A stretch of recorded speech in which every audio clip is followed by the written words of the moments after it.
assalamu aleykum wa rahmatullahi taala wa barakatuhu. E bandiraɓe sehilaɓe jangguiyankoɓe en garti e windande men hande noon eɗen janga wa mawɗo e wa tokoso. Eɗen janga ya mawɗo e ya tokoso. Ay o en nandi ko serdiɓe guel pesguel.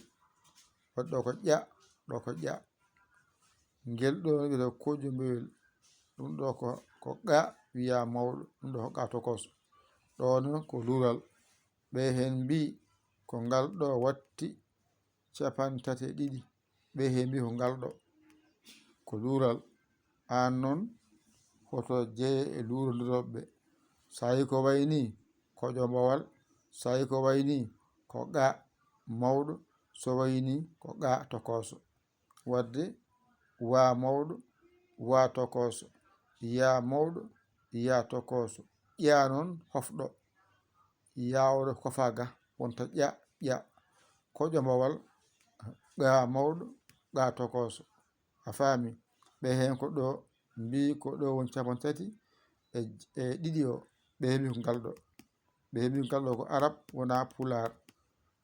Nani kala ko jiiɗa hen haal tan an jangu tan mbawa jangde nde mbasa lurdede.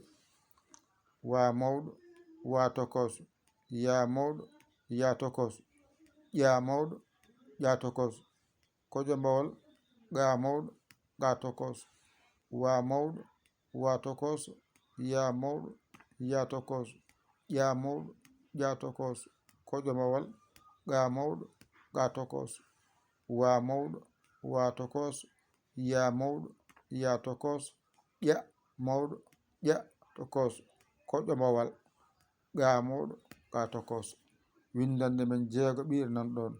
Ƴettu kuɗol ma e karne ma mbañirtoɗa jangga ɗigga. A hoolaki hoorema ƴeewa camorɗomo ɗakkoɗa sara makko holluma ha jiita lawol.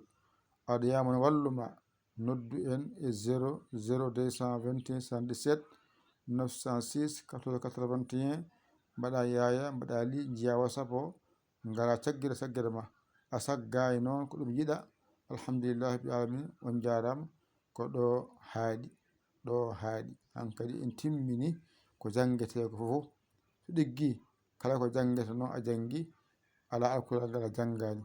Kala ko winda a janggani, alluji ma won ɗiggani. Ɗo haaɗi. Ɗo haaɗi. Ɗo haaɗi.